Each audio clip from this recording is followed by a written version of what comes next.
All right. So then this is what we're going to watch here, guys. I saw this on my feed. I thought it was like pretty interesting. It's called "Is Gen Z Misinformed? Conservative Teens versus Liberals versus Moderates." Always such like a weird. It's always so weird. It's like conservative teens, liberal teens. Why not just have? Why not? Oh, it's all teenagers. Okay, I thought it was like adults too. I figured that's what it would be. Okay, let's see. I mean, I think that some people, I feel like everybody's misinformed in different ways in different parts of their lives. You know, when you're younger, you're more of an idealist and you have like a fresh perspective, which could be very refreshing and positive. Because sometimes these maybe idealistic perspectives, maybe they could work, and as you get older you kind of like you learn the world and that it's not an ideal place and you become more realistic, but sometimes that spark of inspiration can be a very positive thing, and there needs to be a balance between listening to young people versus listening to old people and listening to different life perspectives and different areas that people are in, you know. So let's see what we got. Humans, welcome to Middle Ground. Keep an eye out for an interactive prompt in the middle of this No, episode. I won't do that. Thank you for watching. Our generation is misinformed. Probably no worse than anybody else's generation. I do feel our generation is heavily misinformed sometimes because of social media. A lot of the times they just see movements as okay. Listen. Okay. That's different. See, okay. So if you're sorry, that's a loaded one. So sure, I think that social media is absolutely misinforming people. But would I say that it's misinforming a generation? I wouldn't be so bold. I would say that it's everybody has that level of misinformation because of it. I mean, like, honestly, how many old people on Facebook are pushing like insane conspiracy theory as a fact because they saw a guy say it with a like a crudely edited picture in a meme? You know what I mean? Like it's crazy. trend without looking into them, and I feel that happened so much. They'll just go with it, and I feel like a lot of the times it makes it very easy for us to kind of just be tailed by the government, and I feel that we need to do a lot better job at looking into things and really reading into things and starting to take facts over feelings. Yeah, because it's 10 times easier to just look at something and accept it as Take facts over feelings.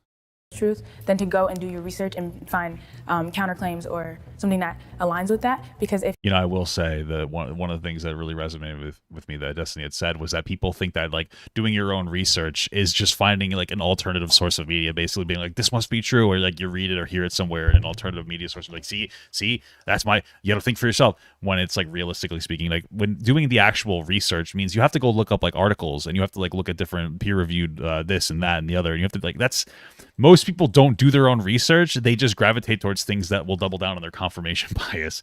Those are two very different things, and I think people need to understand that. if you're just sitting there like scrolling through TikTok and somebody says that this is happening, I mean, like, who's gonna? It's not really Educate yourself. Yeah. I strongly agree with both of you guys. I think the reason why I was hesitant about walking over is even though I agree that our generation is misinformed, that doesn't mean that older generation. I would say this is the generation of misinformation, although maybe it always has been. It just feels like it's easier to misinform people, and part of I don't know if you would consider this misinformation, but it almost is that things feel more important or feel crazier or more intense than they actually are. And I know that that's a bizarre thing to say. I know that's a bizarre thing to say, but like realistically, it's one of those things where like okay. So I'm going to use school shootings, and I know that's horrible because they're so terrible, and they're very provocative and they're horrible.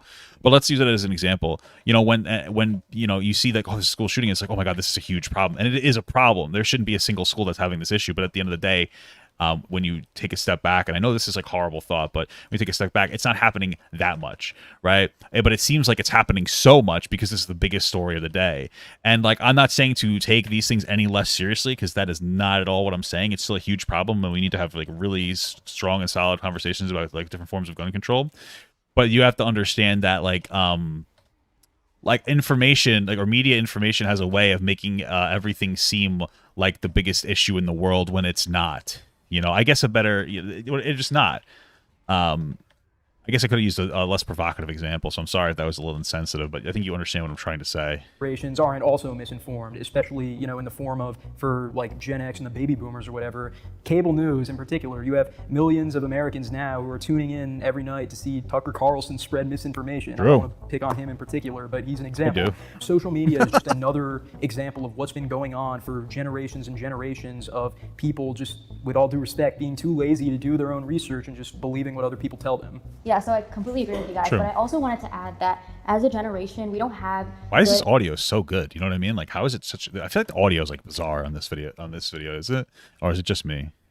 examples of politicians and how they disagree and agree anymore. When my parents were younger, they used to watch the politicians in the Senate and the House have like great lively debates and come to a conclusion in the end, and you would see how they were speaking and how they bounced off each other's opinions. And now that we don't have that example anymore, we're forced to get our information from social media, and a lot of the news channels these days are heavily biased, and because of that, I feel like as a generation we're heavily misinformed. Yeah, it's unfortunate because a lot of My dad and I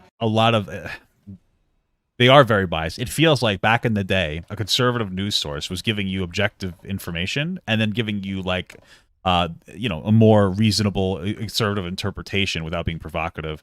Now it seems like it seems like, or it feels like, these news like media outlets are now a mouthpiece for conservative politicians. Because like back in the day, I imagine you'd get more pushback as a conservative. Like I feel like 50 years ago, Donald Trump would have been destroyed. Like as pretending to align as a conservative when he held as zero values of a conservative, other than he doesn't want to pay his taxes. There's just no way. But things have become so crazy and provocative at this point that he was able to thrive. Honestly, spoke to each other a lot about politics, and since I was a liberal at that time and he was a conservative, we would have a lot of debates. I would find myself growing and becoming more moderate just because the things he said and the things I listened to and the things I researched because of points that he made to me, I would find myself transitioning into more of a moderate. I'm curious. I disagree because in 2022, truth is becoming less and less objective and more subjective. And there will always be objective truth. What? That I wouldn't lead with that line personally. That truth is becoming more subjective. Maybe he's got a nuanced take on that afterwards, but I don't know if I would throw that out there. It's a little interesting. But humanity will stray further and further from that, especially when a lie can be attached to an emotion. You see, we are thinking less. What is it? But humanity will stray far more emotionally as a whole. And so when you see something like, for instance, George Floyd, May of 2020, that just strikes your heart. First thing you want to do, go to Instagram and post a black square. Now, what is that doing? I don't quite know. But what it made you feel was like you did something to help that poor fellow who got a terrible thing that happened to him. When I was hearing this question, I was thinking, like, is the majority of, like, my generation, aka the people I know, misinformed? And I would definitely say yeah. I don't understand his point. Maybe I'm just stupid, or maybe he just didn't make a point. I mean, it's the black square virtue signal thing I get, but I don't know how that has to do with like subjective truths. That didn't really resonate with me there. I'll say that. I feel like the lack of information is like almost as bad as like receiving the wrong information. Sure. I want to touch up on something you said. I think it is true that social media did change the way we receive information, whether that is misinformation or the truth. But that doesn't make us misinformed because of that. Obviously, like, yes, you have social media, it's so much easier to get information, but I don't think because we have social media that automatically makes you misinformed. Sure, I agree with that, but it's not about that. Nobody made the argument that it automatically makes you misinformed. People make the argument that like people can be very susceptible to disinformation, which is intentional misinformation. Basically, misinformation is unintentional misinformation, right? If that makes sense. Nobody's denying that. It's just easy to be, held victim to misinformation is the only thing people are saying.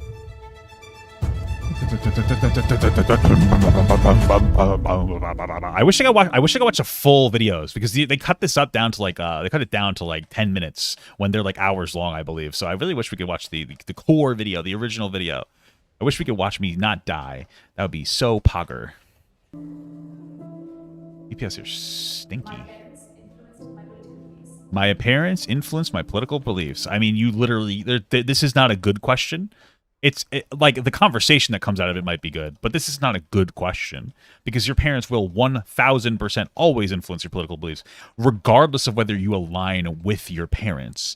Like you might grow up in a very progressive household and it might make you a progressive, or you might grow up in a very progressive household and realize that these people are fucking crazy and then you might go become more of a moderate or a conservative, or you might grow up in a conservative household, and you know what I'm saying. So this question is silly. The conversation out of that question might be pretty decent, but grew up in a conservative Christian household in Iowa, so I'm very, very well around like conservative politics all the time, and my parents have absolutely influenced like not only my morals. I mean, I guess unless your parents never talk about politics, I suppose that's an aspect of it. My political beliefs through that manner, and I think a lot of those teachings actually led me to being more progressive and more liberal over time, rather than actually being conservative. Yeah, for me it's kind of similar. My dad is Christian, but in Vietnam they have this thing where actually like they practice both Buddhism and Christianity. From both religions, both Buddhism and Christianity, it's always taught about like we as a community need to take care of each other, we need to respect each other, and we need to create like the best society we can. My parents not like directly telling me like, oh, you should believe this or you should believe that, but just the way that they have taught morals to me and also their own personal experiences have influenced my own beliefs. In Buddhism, it's basically what can you do that is the best for others. Of course, not everyone agrees with my beliefs, but regardless of that, I still want them to have happiness in life. I'd say my parents gave me probably one of the most interesting childhoods out there. I was observant, so I watched my community, and when I saw how things had progressed in my community and then sort of just stopped, especially during the housing recession and crash in 2007 and 8, I had a deep question as to why aren't things getting better. They didn't teach me anything. They let me learn my own way, because if they had taught me something, I wouldn't have had the thirst to know more. I stepped forward because I believe without them, I could have had some other sort of beliefs, but I felt that what they taught me pushed me down my path. So I became a conservative in 2018, and I became that based off my research. I was actually... I remember Nathan. I remember this guy, Nathaniel. You know, I've often, from like another video, I've often talked about how I would like want to go on one of these, but I don't think I would anymore. Because after like a review I did on one video, a guy was like, yo, they do like, this is like 3 hours long and they cut it down, so a lot of stuff is out of context. And it's like, I don't think I want my words to be susceptible to being basically disinformation, like poorly interpreted, especially since I like to think that I have some nuanced takes that could be like without proper building and full context could be like something that would be perceived as like a negative thing when I'm really just, when I'm really just trying to be a little intelligent. A liberal before that, just because everyone else around me was a liberal. I would vote for Trump in the upcoming election over Biden or over anyone else that runs against him. He embraces free market economics just like I do. We need less government spending. We need to cut taxes. We need to cut government spending, and Donald Trump will definitely do that. Are your parents conservative? They are. Actually. Why do we need less government spending? That's the question. So here's the thing. I think that we need more efficient government spending. It seems like there's a lot of bullshit in the middle. I think that we could use like there's a conversation about trying to cut the middleman out. When it comes to like welfare programs, I'm a big UBI guy over our current welfare programs because there's like 126 different welfare programs and a lot of micromanagement involved. That means the more government hands and more individuals to be dumb about it, you know? Whereas I think of like a UBI, just a flat amount of money or a negative income tax would make it easier, you know, without like there's not so much government management. So I can understand more efficient government usage of funds, but like what programs are hurting us overall that you feel outside of like, that's the thing is that like conservatives are like, yeah, conservatives take the point of like usually of like, oh, this program isn't working optimally, let's cut it, instead of saying this program doesn't work optimally, let's fix it. I think that there's a problem there. That's one of the issues I have with some conservatives. Actually, but politics never came up in my family before Trump became president. So they did not influence me to be a conservative. But there were 2 years in between, you know, Trump being inaugurated in 2017, and then if it was like late or mid 2018, a year and a half of Trump being in office, running headlines, a lot of big things happening. Are you sure none of that and their commentary at the dinner table maybe didn't influence? No, I remember 2016 election. They didn't say a thing about who they wanted. That's hard. That's hard. I know. I'm telling you, it just didn't come up. And obviously, this country is way more political now than it was 10 years ago. But I'm telling you, I just became a conservative based off my own research. It feels like everybody's inserted into politics in some capacity nowadays. We are very political. It's like you're not even. It's just at a point where like you're not even allowed to not have an opinion on politics. It's interesting. Like someone's like, "Are you pro-choice or pro-life?" And you're like, "You know what? I don't know." Somebody says that, you're like, "Why are you serious, dude?" It's either you want babies to die or it's like you want women to die. It's one of those two. You don't want women rights. It's like I just don't want to be part of this. You know what I mean? That's why I respect people who are like, I'm apolitical, I don't care, more than the people who are like, oh, you know, I could see both sides of the aisle. I'm a moderate progressive, I like to think. But like, but like the biggest issue where people like meme like centrist, like curse word centrist, you know, it's usually people who will refuse to take a stance on a topic, right? Like if you're somebody that holds conservative views and progressive views in different ways on different topics, I can respect that as long as you have like, yeah, this is my stance on this. But if you're somebody that's just like a middle grounder, because you don't want to be part of, like, you don't want to get any shit from either side, just say you don't give a fuck about politics. You don't have to pretend to fucking care about shit. It's annoying. Our whole entire family is very much on the left, like Democratic, liberal, but my mom, she was not, and she would claim that she was a Republican, but I don't think she knows a damn thing about what that means. But like, got him. Stupid girls. But there was a lot of tension, whenever we would talk about certain political things that I would bring up. And then my brother, he's very right-leaning. One day I like came home and they were going through like a journal of mine that was like just of like my liberal views and like Black Lives Matter stuff. Well, that's fucking really just intrusive to go through a kid's journal publicly. See, if my kid has a diary, I'll probably go through it just to make sure they're okay. My wife yells at me when we talk about this kind of stuff. You know, but you know, I don't know. I maybe this again. I'm gonna raise my kid with my wife, so I'm sure things will change and boundaries will be set, and my wife won't let me do certain things. But I don't know. I feel like it's not such a bad thing to be able to watch your kid in a way where they don't realize that you're watching them, so you could safely like guide them, you know, in down a correct path, you know, without being too intrusive, making sure that they at least feel like they have more privacy than they might. I just don't want my fucking kid to go down a bad path. I'm paranoid, bro. Shit's crazy nowadays, you know? Like that. And then I realized that in that moment, I was like, we aren't on the same page, and I don't think we ever are going to be. Rayons.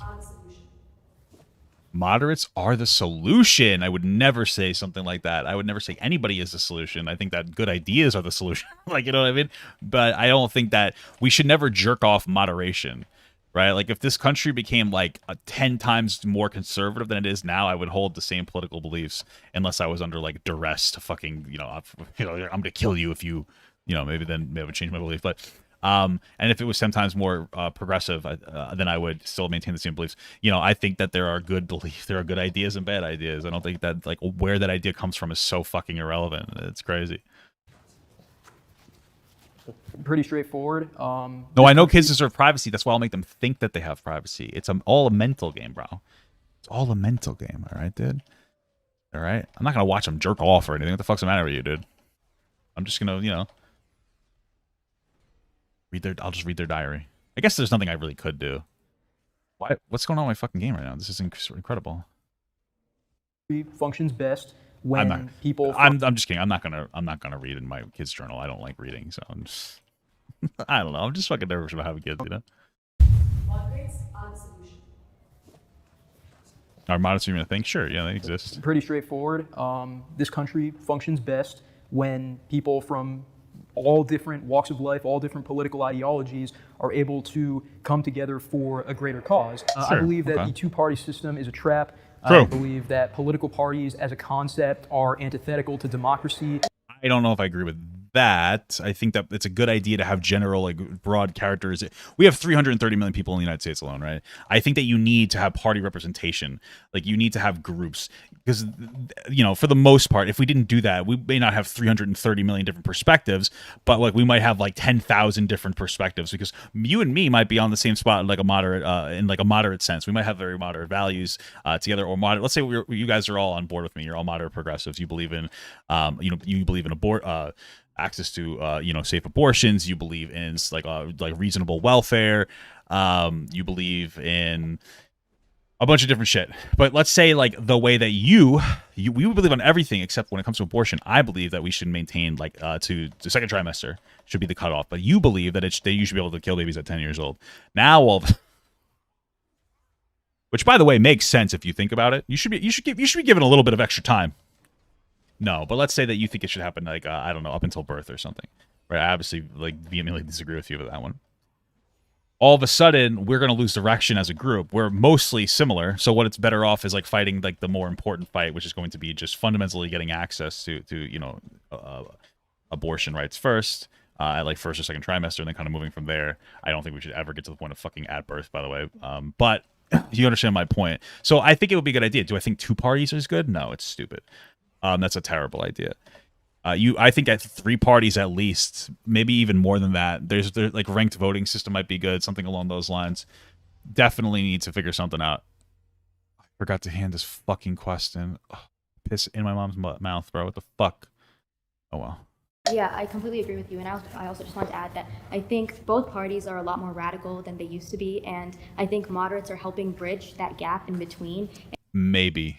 I think that the Conservative Party is more what's the word that she used? More radical. Radical. I think the Conservative Party is more radical in their views right now. Well, because of the negative impacts of Trump.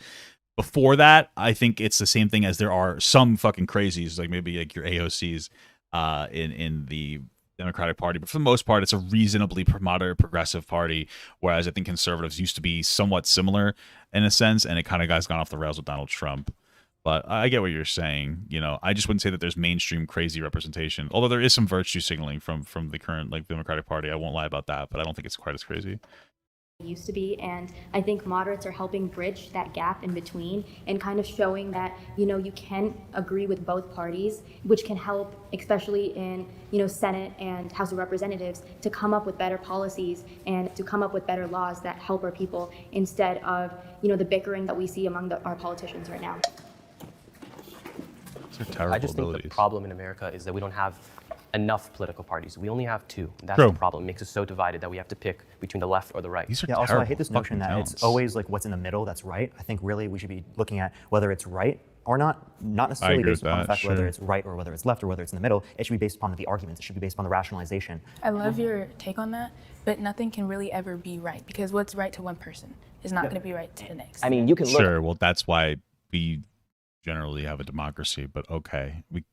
Ideologically at both, and I can say, well, this is this. We can come to pretty decent terms on like what is and isn't right by having robust conversation, right? Like if you said, do you think slavery is right? You'd probably be like, no, I think that's pretty fucking immoral, right? So we can come to the terms on this based on like societal and moral values and have conversations about where to steer shit, what direction to steer things into. And this is this, but who's to say which is correct? Which is why the problem of parties, I think, can't really be solved by breaking the binary. It's something that is ingrained into us as humans, to be team members, to be competitive. Competition is what we are, even when it comes to representing ourselves, leading ourselves, and attempting to better ourselves. So having more teams isn't going to fix that. Well, why not just eliminate the political party just to achieve, you know, the ability of people to cooperate with each other? Because George Washington warned of political partisanship in his farewell address. He wasn't saying we need more parties, he was saying we need no parties, because these political parties force people to believe a certain way just so that they can fit in with their fellow. That can happen, but like there's no way to accurately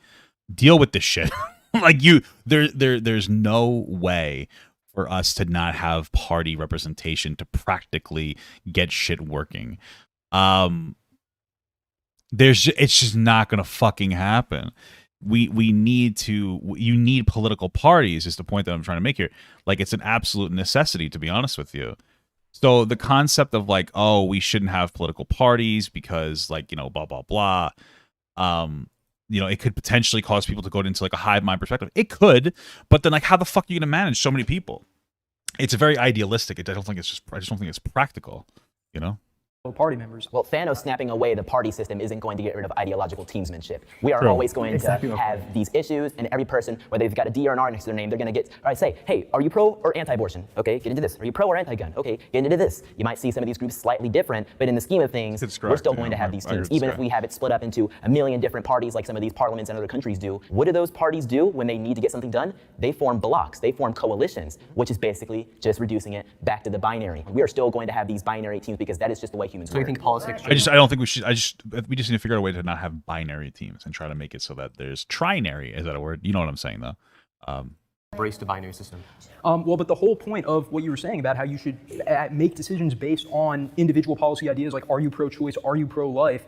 If parties are eliminated, people will actually be forced to do research on the politicians who believe in ideas that are closest to theirs. I just think that we're living in a fairy tale with this guy's saying. I don't think that this would practically work out at all. The kind of extreme, either lefts or even the right people, you know, they kind of just slap a label on it. And I feel like moderates do a lot of their own research because they don't necessarily agree with one side. So every problem that comes up, they have to go and do their own research about it to figure out what side they agree with or what opinion they have on it. So why do you not agree with the prompt? I do think that sometimes having, you know, maybe different groups provide conversation. And if we were all the same thing, it's not necessarily, we're not going to have any progress. Neither Trump nor Biden were good presidents. Neither Trump nor Biden. Frankly, I mean, I think that Biden's doing a much better job than Trump was. Listen, I really was first of all, Trump was objectively more divisive. I mean, it's just a fact.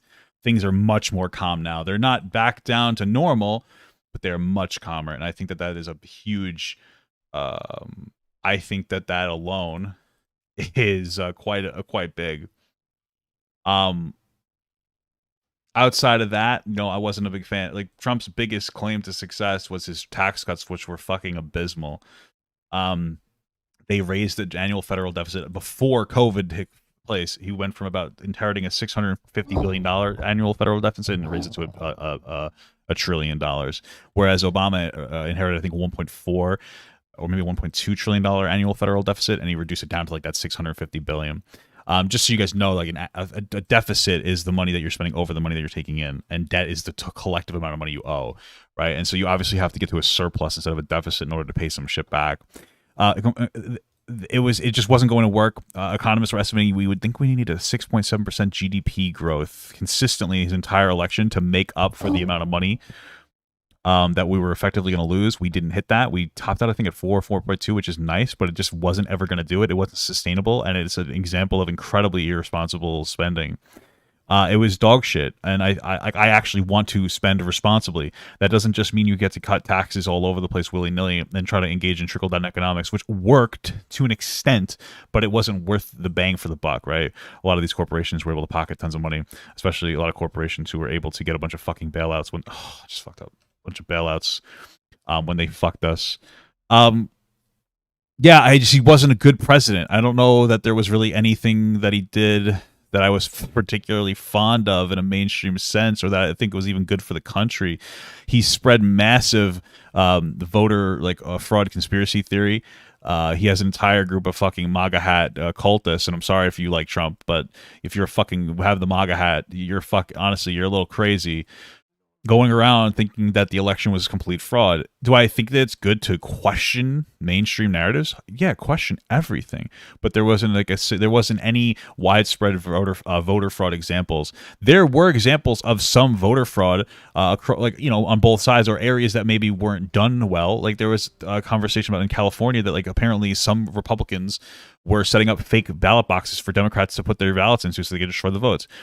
Does that mean that they had a substantial impact? No. These things are wrong, but nothing that would actually shift the election. But then again, it's like, well, all these mail-in ballots, where are they coming from? Where is this? Where is that? Considering things are paper ballots, it's near impossible to get enough people together to be able to propose this idea of an actual mass. They'd have to be thousands of people working together to cover up this voter fraud, and if you even engage in the voter fraud, let alone cover it up, and I don't know how you could hold the perspective that the government is ineffective at anything, but yet somehow they can hold these. They're able to engage in massive voter fraud. They wouldn't be able to do it, right? It's crazy, and it's very divisive, and it kind of destroys the country. He was toxic. I think he was a bad president. He was a shit president, frankly. He was entertaining, but I think that we should be embarrassed when politics becomes entertaining to the degree where it fucking made a bunch of political careers, myself included. Frankly, I got into politics with Trump. He was so fucking crazy. People were like, wow, a normal person on the internet, which was me. That guy's pretty cool. You know what I mean? That was my claim to fame, was just not being a fucking lunatic. That's it. There was nothing fucking particularly intelligent about Papa Gut, but this guy wasn't a psychopath. And here I am now. It's just fucking nuts, dude. It's nuts.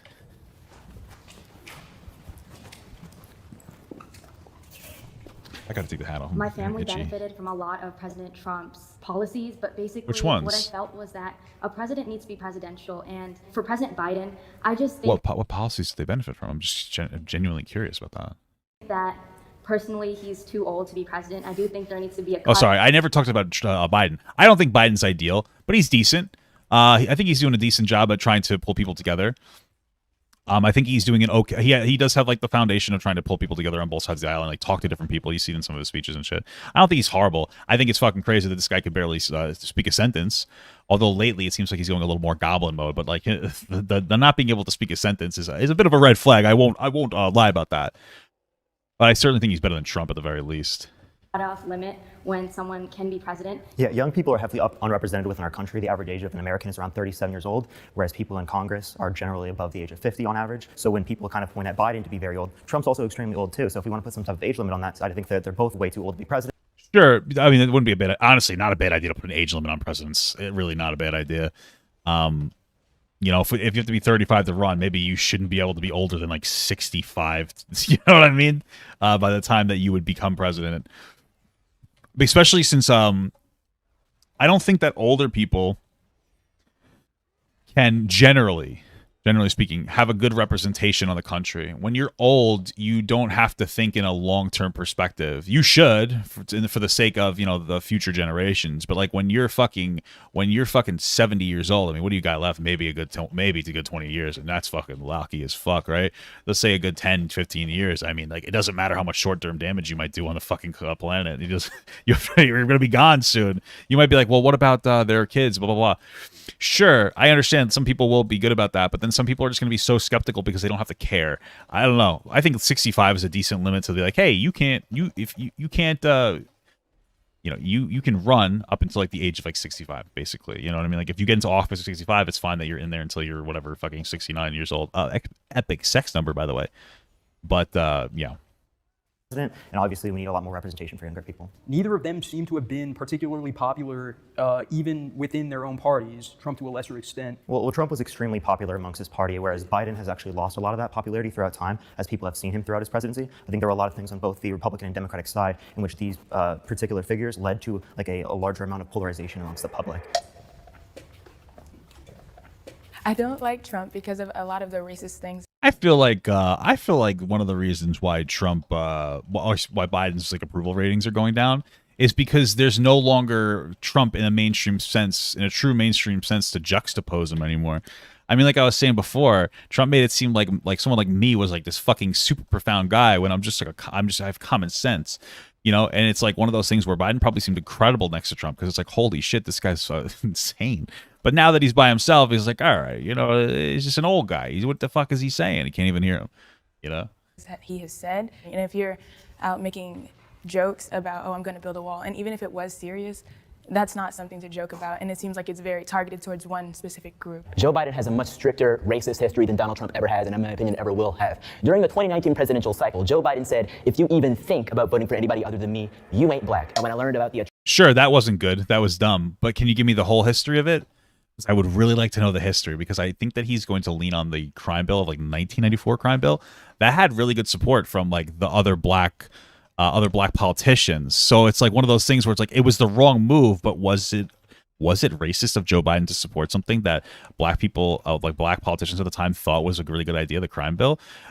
You know what I mean? Like, is he truly racist, or like did he support legislation that happened to end up being unintentionally like systemically racist? Yeah, kind of. Absolutely. But was it with a racist intention? No. Like even the black politicians were like, yeah, this seems like a smart idea to like go really hard on crime. Turns out wasn't a great idea. And it would have been a better idea to focus on the conditions that caused the crime in the first place. But, you know, you live and learn. Am I right, guys? It's just unfortunate that like the you know, impoverished black Americans, and really impoverished Americans in general, but impoverished black Americans specifically in this case, were fucking guinea pigs for what was really just a failed experiment. Atrocities that the Democrat Party had done, not just to the world and to America, but to my race specifically. It's told me something that I could never, in my opinion, be a Democrat, and it would take a lot to even vote for one. And on top of that, back in the 80s, he was responsible for, as he said, wrote the dang bill, the Clinton crime bill, which was responsible for throwing a lot of people that look like us in prison. This guy was weird. And again, it had some pretty good support from everybody. Like, it wasn't seen as a bad idea back then. It was seen as the right thing to do, but it just turned out to not be. So to say that it's actively racist, I just think is a bit ignorant to say that. I mean, within your statement, you didn't necessarily acknowledge any of the racist history in relation to Trump as well. So if we're only going to put eyes on like either Trump or Biden, I see that not necessarily to be like the most consistent framework for looking at this. Of course, and I understand why you say that, but she didn't actually provide any examples of a history. She provided a media mismanagement of what he said in 2015/16, talking about immigration. But every time Trump tries to talk about this, they call him a racist and a xenophobe. I come from a family that... Well, he didn't exactly say great things about, the way that he spoke. So, okay, this is one of the... So we get into a conversation about like a dog whistle, right? So when you watch, he said something about how like we don't want like rapists and murderers into this country from like Mexico. And that makes it seem like Mexican people are generally rapists and murderers, and that most of the people that are coming through are rapists and murderers. Now, you could run defense and say like, well, I don't think he meant that. And he may not have meant that. The problem is that at the very least, he has no fucking idea how to talk to a large number of people. Because that could be considered a dog whistle for a lot of racists to say like, oh yeah, this, that, and the other thing.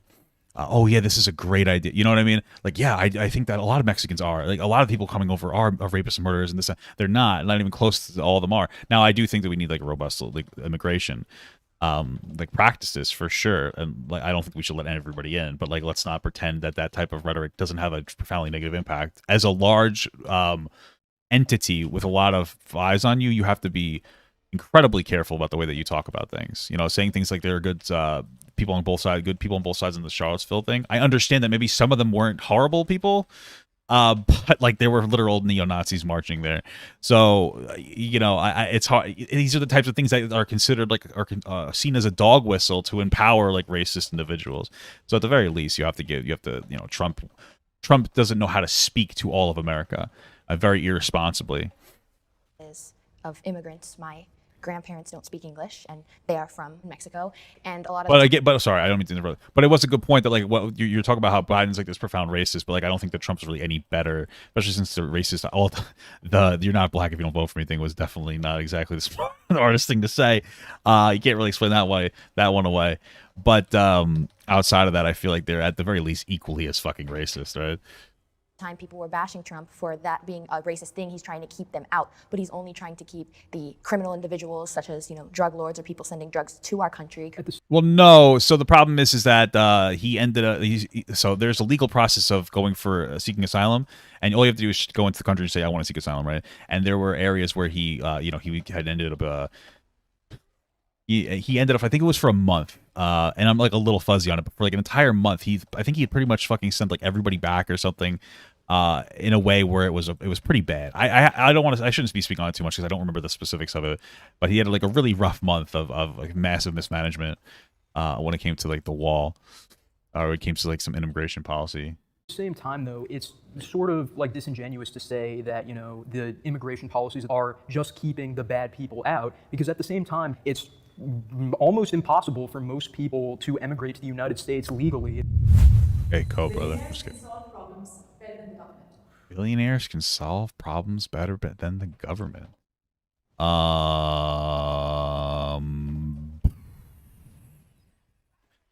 Just an interesting question. I'm just giving me a second to consider what I want to say on that one.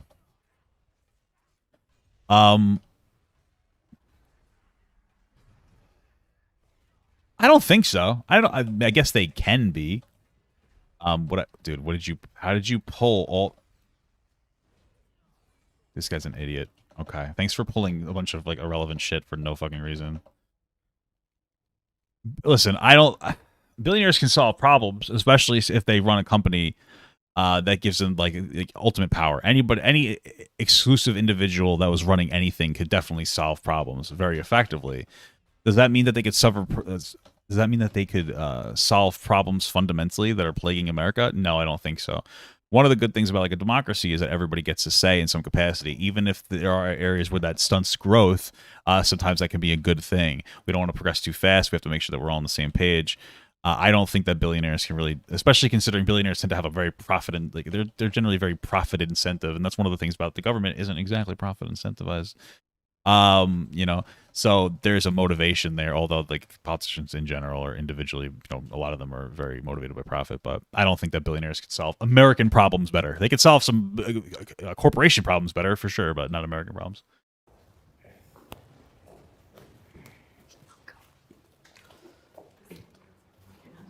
Capitalism will always be more superior than the public sector in almost like 90% of things in this country. Billionaires obviously they have a lot of money, but what I see is that billionaires are using their money for philanthropy. They don't want to pay taxes. I see that because they just feel like if the government takes their money, they're not going to do good with the money. A great example would be Amazon. I mean, it has revolutionized the way we shop. I think the key... Sure, it has. That's great. It doesn't mean that Amazon is the best. When you siphon money into like a singular point, it's not a good thing. Like... Bro, there's no profit incentive to redistribute wealth to people in a way that's going to make sure that all of America has a reasonable level of wealth in some capacity. Like there's no real profit incentive to keep welfare programs running that have objectively helped this country and pulled us out of the worst recession that we ever faced the Great Recession, right? Corporations can't solve everything at all in any capacity. word in the prompt is billionaires can, affect positive change better than the government. I don't think it's a guarantee that they will, because I think there are certain instances of billionaires doing good with their money. But then there are also, I know you mentioned Jeff Bezos, but he also often doesn't use his money for good, because there are many reports of Amazon employees being mistreated, denied breaks, and issues where it's like, come on, you have all that money, do you need so much more from cutting corners like that? These billionaires can do fantastic things, but I also understand that government regulations, taxes, and various other things occupy their time. I don't believe billionaires should be heavily taxed. I believe the tax cuts we had in 2018 were some of the best things we saw for our economy. You're so wrong. Yeah, they were nice for the economy in the short term, but in the long term, they were abysmal. It increased our deficit. You're so wrong and so short-sighted about that perspective. It's laughable, frankly. I completely would agree with you that we shouldn't be taxing billionaires at such a high rate. If you tax billionaires, they would respond by increasing the prices of goods and services. I think the reason why everything is so expensive is inflation. That doesn't matter. So, okay. It does, but it doesn't. Hot take. We have this idea that inflation is always bad. Just hear me out, okay? Just hear me out. It's not great, but it's not always necessarily bad, right? If you raise inflation by, let's say, 5%, but you're able to provide people with 10% more wealth to spend on other goods and services, even though the value of a dollar might be down a bit, you've overall increased the quality of life that everybody's engaging in. Yeah, it's not good to have uncontrolled, massive increases in inflation, for sure. But, that doesn't mean that there isn't that doesn't mean that, a way to redistribute wealth. It doesn't mean that the fact that it increases inflation doesn't mean that it invalidates that redistribution, right? Let's say I wouldn't generally advocate for 15-hour minimum wage, because there are problems when it comes to technology, and a lot of bigger companies are able to automate and move towards that faster and just displace jobs faster. But let's say we were able to give everybody $15 an hour as a baseline, and then you can move up. Things would go up in price, but would they go up in price to invalidate the amount of money that people have in their pockets now because they're making more money? No, probably not. You see, in a lot of Nordic models, they're doing profoundly well with minimum or average wages are much higher. Now, obviously, they use unions for representation to advocate for these, and so it's a bit different. They don't necessarily have a minimum wage, but they still do have a profoundly better quality of life, right? And they do actually play to the market pretty well as well. So it's a profound system that we should try to emulate in some capacity. But inflation, fundamentally, the cost of things isn't always bad as long as it can be offset. As long as it can be offset by things. Because if you think that inflation is always bad, and because anytime you pay people more money, it's going to inflate the cost of goods and services, of course. Then the opposite's true. Then give everybody no money, and then things will be cheap as fuck, and everybody will be happy. And of course, that's ridiculous. You wouldn't agree to that because that's fucking preposterous. There's clearly a middle ground, and there's a way that we could push forward. Inflation, but in the past when inflation was low, there were times where things were very expensive. Yeah, inflation can correlate with wages for sure. More money in the market will generally increase inflation. There'll be a market response to increased prices and different things, and the cost of goods and services can increase as well. If you're paying people more money, obviously you have to pay them, and so they'll usually offset that by increasing the price of particular goods. Right? It doesn't necessarily mean it's always bad. And the one good thing about some of the free market is that competitor, you're not going to see McDonald's drastically blow up the price of a fucking burger, because then Wendy's will just not do that thing, and all of a sudden McDonald's will lose profit. So when you have very competitive markets like fast food chains and stuff like that, the market can control itself really well. When you have other things where there isn't a whole lot of back and forth, I guess doctors' offices maybe, or something else that isn't super competitive, that's where it becomes a problem. Housing can very easily become a problem, because there's limited places to live in a reasonable way. So yeah. Because of the fact that we have high corporate tax rates in some states. Well, so I respectfully disagree with. There's a lot of tax loopholes. There's too much of a profit incentive. I think that's what it comes down to in a lot of. I'm a capitalist. I'm just saying that things could be done much better. The idea that taxing billionaires, or specifically leaving billionaires untaxed. And sorry, my understanding was that Ronald Reagan did something when it comes to some kind of paying people in stocks. I don't know exactly the specifics. I'm not super educated on it, but it had an overall pretty negative impact in the long run on the way that people are paid and how people can kind of game the system. Which is unfortunate. If people were paying their correct taxes, especially billionaires and big companies, we wouldn't have as many problems. When big companies don't pay their taxes, small companies aren't really able to figure out these different loopholes, and they're still ending up paying taxes. They just get kind of pushed out of the market, and it reduces the amount of innovation that can happen in a lot of small businesses. 99% of businesses are small businesses, right? So we should make sure that we keep them in mind too. Oh my God, I'm not that fucking difficult to heal. I mean, holy shit. Oh, these people are annoying. Is beneficial to the American economy because the most prosperous era for the American economy was the 1950s, the post-war economic miracle. That was when billionaires were being taxed at a rate of 90%. And this isn't socialism or anything. This was under American capitalism, under a Republican president, Dwight Eisenhower. And this was right after a fantastic, I hate to say fantastic war, but it was a fantastic war for us in which we got so much. So just so you guys know, taxing at 90% doesn't mean that it's not a bad thing. I know people will shit and come over that. It's like, what? So if I make $1 million, I only see 100,000. That's not how taxing works. The way the taxes work is we engage in a marginal tax rate, which means that you get taxed to a certain amount based on what you pay, trending upwards. So let's say you, I can't really do quick math. Can I do quick maths? These motherfuckers didn't die. Okay, fine, whatever. Let's say you make $10,000. Okay, let's say it'll be taxed. Let's say it's taxed at about 10%. Right. So you're paying 10% of that $10,000 taxes. Let's say you make $20,000 and now the tax rate moves up to 15%. What ends up happening is you pay the first $10,000 at that 10% tax break or rate, and then the next $10,000 is paid at a 15%.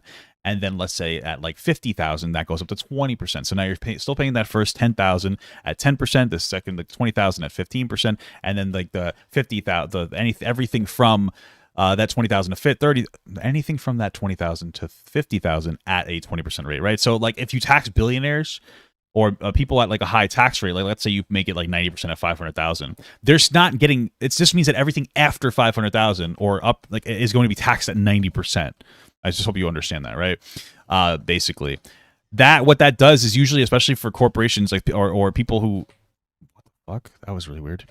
People who own businesses, that means that they have a disincentive to paying themselves that much and more of an incentive to paying their workers, right? Because they're like, well, I'm going to lose most of this money anyway. I might as well pay my workers a more livable wage. That's one of the good parts about that kind of a tax. It's like a nice way for the government to say like, yeah, you could pay yourself $10 million a year, but we're going to tax the fuck out of it, so you might as well give it to your workers instead. American pride, and that Republican president, Dwight D. Eisenhower, then utilized that money that he taxed from those billionaires to create a great system, which is the interstate system, which is a fantastic thing that connects our country. But unfortunately, the government isn't really investing money in things like that anymore. It's investing money in weird programs and things that the average American isn't going to benefit from. Like what? I just wanted to hear, like, what are you talking about? So billionaires do have a lot of money and a lot of influence in order to do good within our economy, but nowhere near the ability of the government. We're talking about billions of dollars. The government has access to trillions of dollars on a federal scale, like yearly speaking. That's true. Yeah, in some circumstances, like Mark Cuban, they absolutely can do those things. It doesn't anywhere near compare to the level of access of healthcare that they do have in these other countries. And it doesn't compare to the damage that will happen to the average American when the government decides to pull trillions of dollars out of nowhere, because we have to remind ourselves the government makes nothing. The government takes from every single citizen standing in this room that pays taxes each and every day. Okay, so like that perspective is just so silly. The cost of being part of our society is taxes. Like, taxes aren't a problem. Nobody likes to pay taxes, but as long as they're being used well, who fucking cares? The problem is when some of these spendings get a little bit crazy.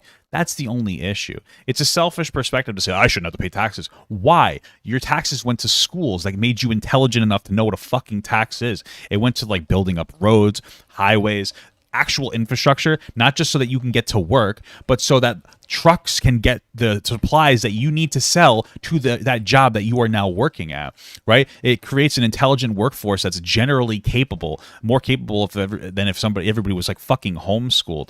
There are so many benefits. The internet it was incredibly subsidized. This idea of like, oh, you're just taking this. No, the idea is you're doing a reasonable job of redistributing wealth. Like in a reasonable, like a decent way. Now, can it get annoying? For sure. There's some areas where it becomes like fucking abused, I would say. But that doesn't mean it's all bad. This like selfish perspective of like, oh, they're just taking my money. Leave. Say what do the same thing everybody else says, and it's like, if you don't like it, then just leave. Then fucking leave. Go to a country that's the literal has like no fucking taxes and is being decimated to shit. Or go to a fucking state with no taxes. But you want to know what the funny part about those states with no taxes? Those states with like lower taxes get subsidized by the states with higher taxes, right? Just so you know, there are 10 states in the United States that are considered I believe it's called a donor state. They pay more in the federal income tax than they receive back to their state in grants, right? because they're getting taxed really high. So you go into Florida and being like, oh my God, we're doing so well money-wise. Like 50 billion of your dollars comes from the fucking federal government, which means it comes from New York, comes from Connecticut, because 9 of these 10 states are fucking blue states. New York, Connecticut, New Jersey, California. They're all subsidizing your fucking lackadaisical bullshit lifestyle over in Florida because like we're redistributing wealth. Like it's funny how all these red states pretend like, oh, well, we don't have all these high taxes and we're doing just fine. Yeah, because you're getting your fucking subsidized by my income from living in fucking New York and making more money than you. Like that's what it comes down to. And that's fine, but stop pretending that you hate taxes. You're just a fucking crybaby. Like it's it's fine. I have no problem paying more taxes, but stop pretending to be so fucking entitled. Things would crumble if we drastically cut our programs. That's the reality. You can deny it all you want, but you're just objectively incorrect, right? We need a robust government. It's just a conversation about the ways in which some of the money is being used and some of the oversight programs that we could possibly implement. Day, including state governments and federal governments, they start throwing trillions at random things like, I don't know, healthcare for everybody, which can work for a country that's the size of maybe South Carolina, but will not work for the size of our country. Yeah. Who says? Why do you say that? Why do you think that it can't work? A lot of Americans are open to some kind of a universal healthcare program as long as there's a maintenance of a private healthcare system and a public, so that people can choose. If you have more money, you should have better healthcare. I just think that there should be a baseline of healthcare. It works in every single one of our allies' countries very well. The only issue that they face, well, a few things that are different is, one, they have a better FDA, which is one of the reasons why they have a more healthy, countries there. 2, one of the issues that they do struggle with is a aging population. We don't have that problem because we do a really good job at subsidizing our aging population with immigration. We're not going to have that issue, right? We can do it. We have an unhealthy country. We would need to implement that while at the same time figuring out how to implement like healthier lifestyles, but it absolutely can work. This idea that it couldn't work is just silly. And the fact that you would point to that as a failed system, I think is fucking, it's incredible. I think that that's just so silly. It's ridiculous to me. I would say that's because our government actually like mismanages money comparative to other nations. We spend a lot in terms of our per capita on healthcare, like more than other countries, yet they actually have better health outcomes and they cover more people. So I do think there are lots of things. Yeah, it's true. I think part of it's because we're so fucking fat and unhealthy, and I know I'm one of them, but I'm just saying it's not exactly a good thing. The United States could do better comparative to other countries. We can learn a lot more from those other countries, and yet we don't do that because of this idea of American exceptionalism. When you were talking about like how it's much easier to like manage like a country that's smaller, that's completely true. Like whatever the national government that's true. does, Yeah, it's easier. Doesn't mean that we can't do it, right? And that's why, like, for me, I'm a very strong participant in my own local government, because you can like actively go there and talk about like what you want things to budget, and it allows you to actually see tangible effects. The Supreme Court is out of touch. Probably. There should be a term limit on Supreme Court. I think that every president should be able to elect either 1 or 2 Supreme Court judges, and the other one should be phased out of existence. It's like every either 2 or 4 years, you should be able to implement a new justice. I don't think that's a bad system. It shouldn't be a for-life thing. Because realistically, Trump winning the election, it somehow gave him 3 fucking picks, and then boom, overturned Roe v. Wade, like insane shit. The Supreme Court is full of older people, which is why I just feel like if we were to bring some newer, fresher justices in there, they would understand what we're seeing more. Because as an older person, yeah, you can do your research, but you won't experience things the way that we're experiencing them at this moment. Yeah, I agree. And also, the original intention of the Supreme Court was to be a nonpartisan, strictly legal governing body. Anything is contingent now on how many people on the Supreme Court have R's next to their names and how many people have D's next to their names. D's nuts, got him. I don't think the Supreme Court makes decisions based off what society wants. They make decisions based off what the law says. The Supreme Court is a No, agree with that. That's why you saw some people uphold Roe v. Wade and some people not, because they're still allowing their biases.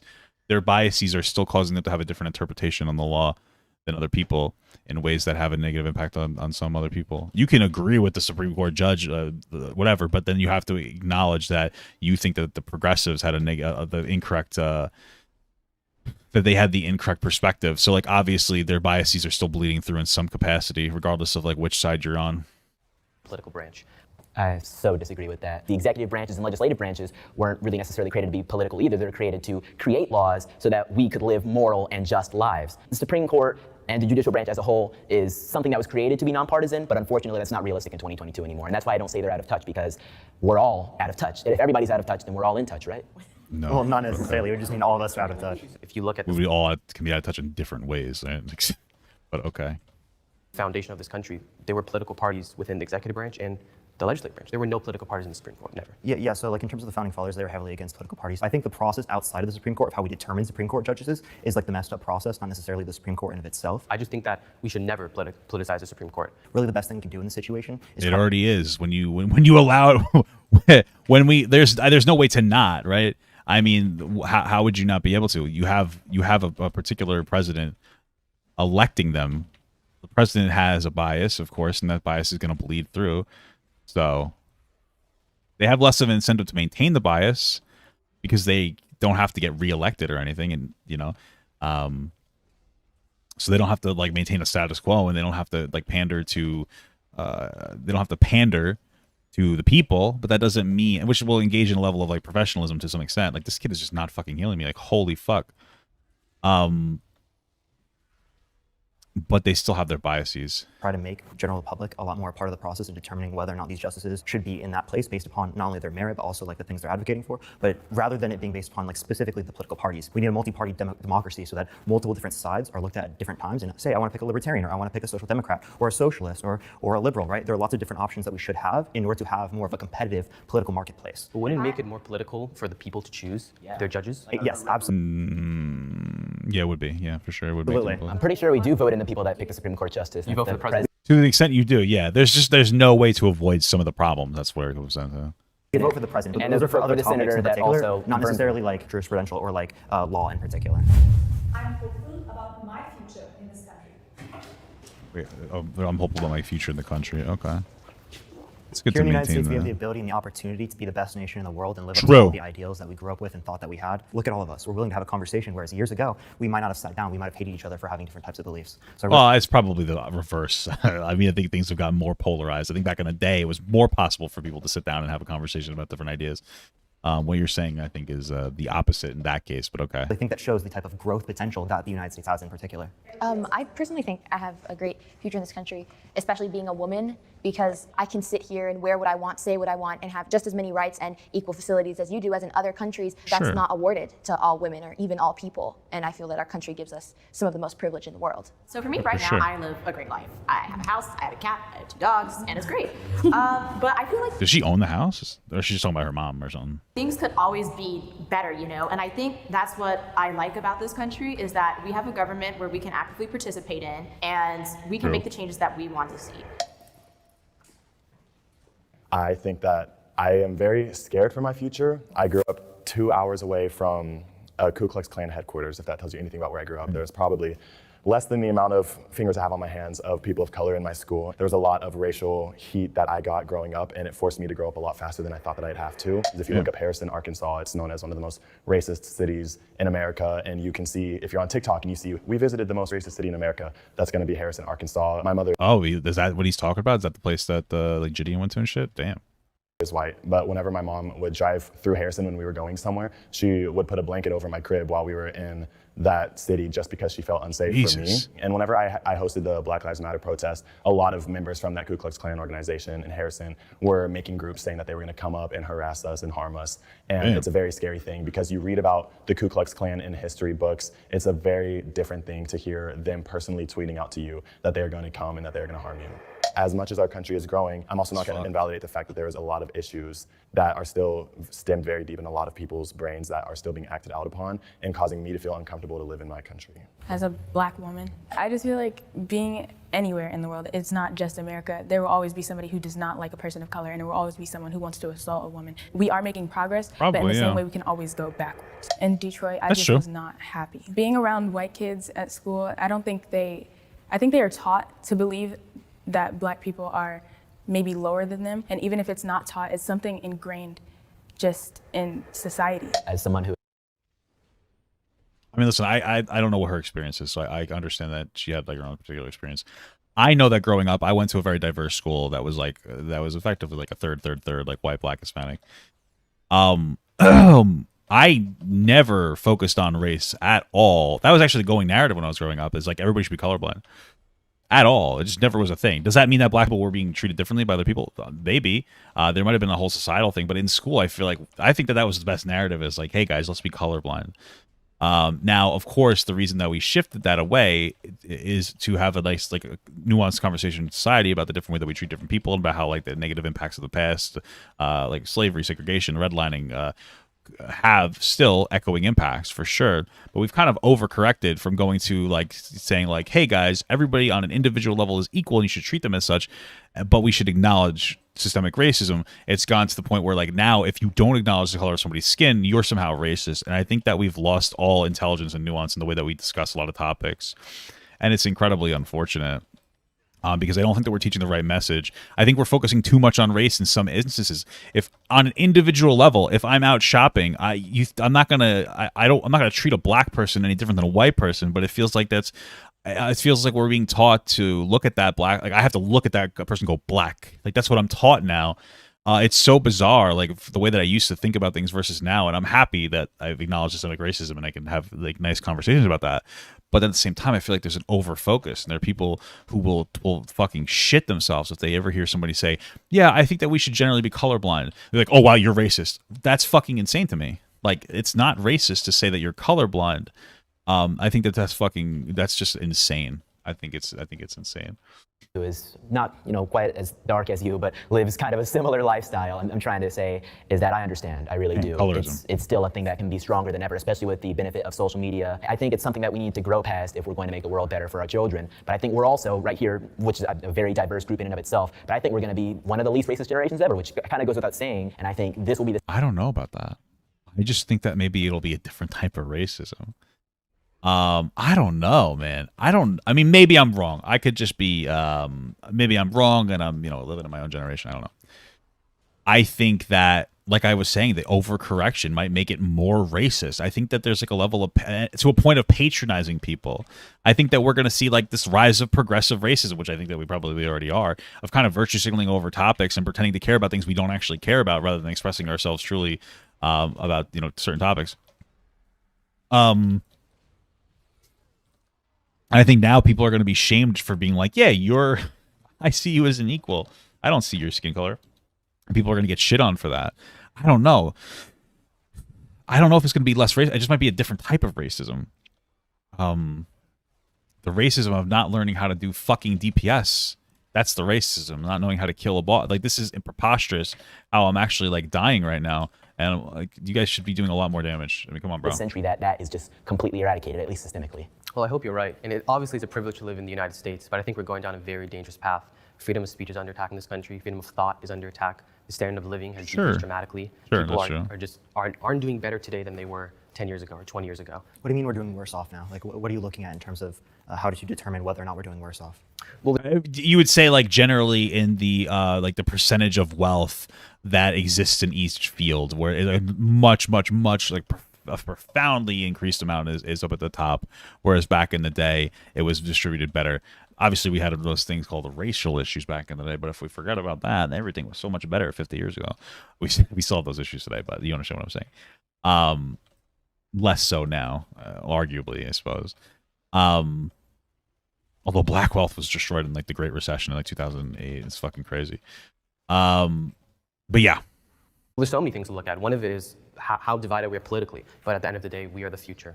And I hope that we don't follow what they're doing. I hope that when our generation goes into Congress, I hope that we're not so politically divided as they are now. One thing that gives me a lot of hope is just like all of us right now here talking, we're all from different backgrounds. Have a good night. Have different stories in our past, but we're all here and we're all having a conversation and we're all listening to each other. We're all getting our ideas out. And in the end of the day, I think this is giving me hope for the future. You guys sitting very properly. I'd have back problems sitting there. Most of my friends have the same political beliefs as I do. Oh, interesting question. I don't really have a whole lot of friends. Let's see. Probably. I don't know. Yeah, interesting. It's one of those things as you get older, it makes it more difficult to have friends, especially with such a sedentary lifestyle. I have some online friends, but I tend to value people in the real world more. I guess my family is more my friends, like my cousins and stuff. I don't know what their political beliefs are. I've never had the conversation. I Like I'm pretty politically focused, and I would say I'm an advocate for a lot of different, especially social justice issues. But I never talk about them in public. I think that that's fucking like I don't think it's bad to talk about these topics, but I'm not exactly sitting at a table looking for like an opportunity to talk about how woke I am and how much I understand a particular social issue. You know what I mean? It's gonna be a little cringe.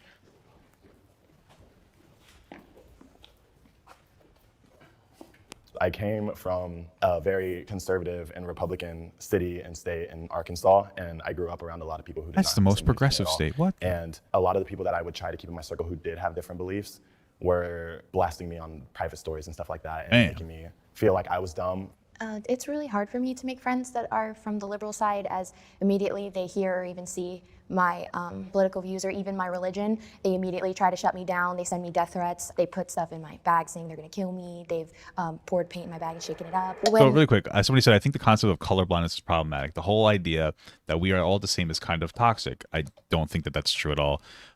Sure, we all have basic needs, but people are different than and should be treated as. So what way do you think, this is a genuine question, and I'd like you to answer it. What way do you think I should treat a black person from a white person when I go to the grocery store? That's my biggest question. I'm not talking about systemic racism. I've been very explicitly clear about, individual versus systemic interactions. So how do you think I should treat a black person at the grocery store different from a white, Hispanic, or Asian person? I would like you to answer that question in a way that doesn't come off as racist. True question, like how should I interact with somebody differently? I think that the idea that it's a toxic to be individually colorblind, I think it's a little too woke, and it's, in my opinion, a bit disconnected on an individual level.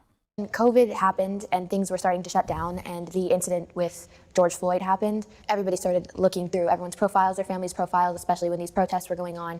And there was a picture of my dad and my family, all of us together, and he was wearing a Trump shirt. I was getting a lot of death threats, a lot of encouraging me to commit suicide, threatening to do unspeakable things to me and my family, threatening to find my address and hurt them. I could, in fact, say almost all of them were liberals. It makes it really, really hard because the minute that you're different from them, at least in my experience. Especially, I think in 2016, I could understand more why people would vote for Trump, because he was just like, oh, I'm different.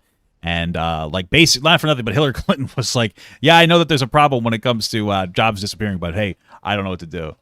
What are we going to do about it? Trump was like, we could do something, even if it wasn't ideal. You don't understand what I mean by do you not know what a grocery store is? I'm not trying to be a dick. What do you mean you don't understand when I say, how should I treat a black person differently from a white person in a grocery store? Do you being genuine? Do we come, maybe you come from an area where you don't call it a grocery store, a market? If I'm in a market, if I'm in a public place, I just want you to explain to me how I should treat a black person versus how I should treat a white person. That's what I'm asking you. That's the question I'm asking you. Is how do I treat a black person differently from a white person in a public space on an individual level? What am I supposed to do? They shut you down immediately. So I just kind of close myself off and I stay friends with the people that are going to respect me and respect my views. When I came out publicly as a conservative in 2018, it was probably one of the hardest years I've ever went through. At my school, having my opinions while looking like I did was a non-starter. I received so many obviously negative messages. They called me some terrible things, which I don't even think I can say on here. But all the phrases that you've heard, get thrown at black conservatives simply for having their ideas and make it look like I'm some sort of slave simply for having my opinions, making it seem like I can't think for myself. And see right there, that's progressive racism right there.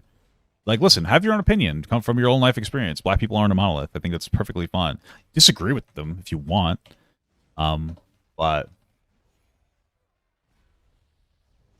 I think it's small things, Papa got. Like when I was a kid in all-white school, people touched my hair all the time like I was a petting zoo. Trust me, it's the same. Treat me the same, but be aware of that I'm different. Okay, so what you're saying doesn't align with colorblindness. You're telling me right now that when you were in school as a black person, white people were going up and touching your hair.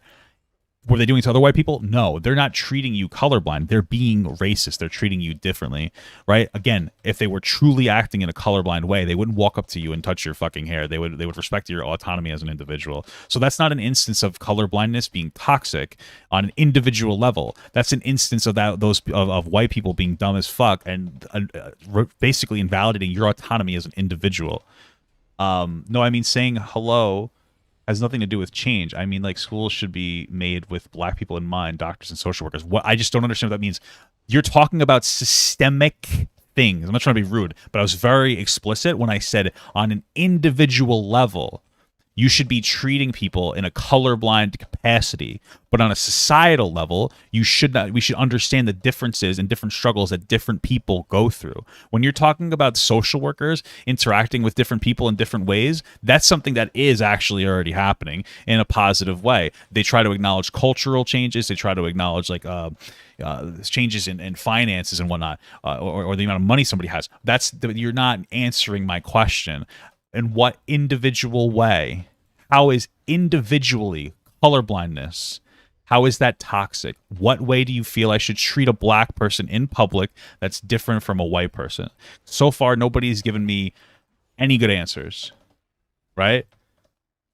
So no normal day-to-day interaction probably aren't going to have massive differences. Exactly, that's my point. On an individual level, we should all be treated the same. On a systemic level, when it comes to voting, when it comes to infrastructure, that's when it comes to treating people differently. This is the point that I'm trying to relay.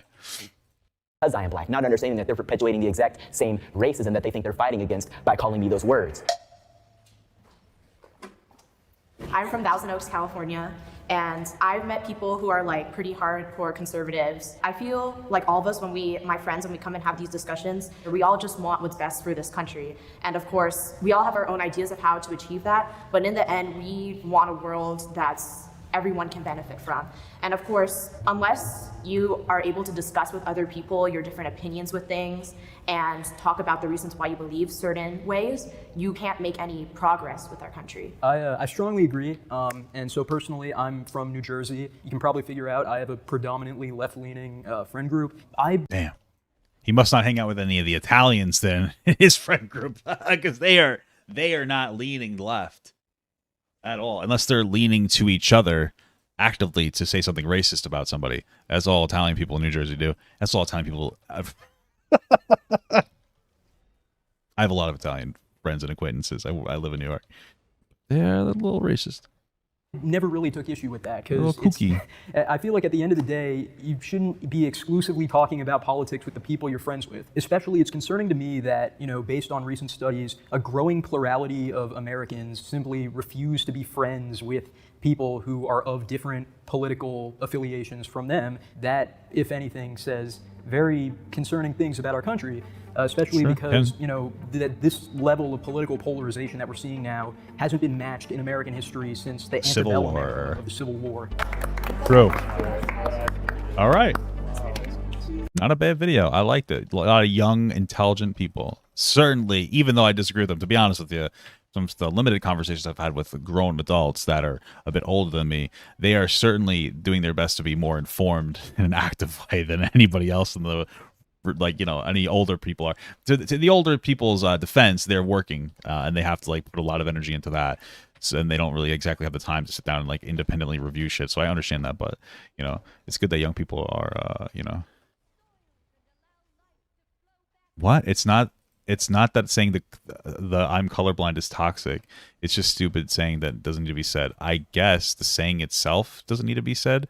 If your argument is people who usually say I'm colorblind are usually ones that don't acknowledge any systemic aspects of racism, sure, I agree with that. But we're talking about my particular and individual perspective that you guys are challenging, and my individual perspective was laid out very specifically. On an individual level, we should be colorblind. On a societal level, on a systemic level, we should acknowledge the differences that different groups of people go through.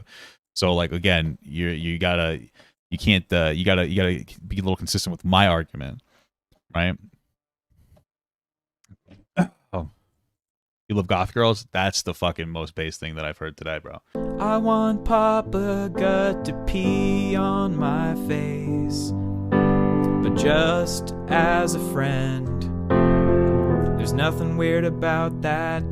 I want him to pee on my face.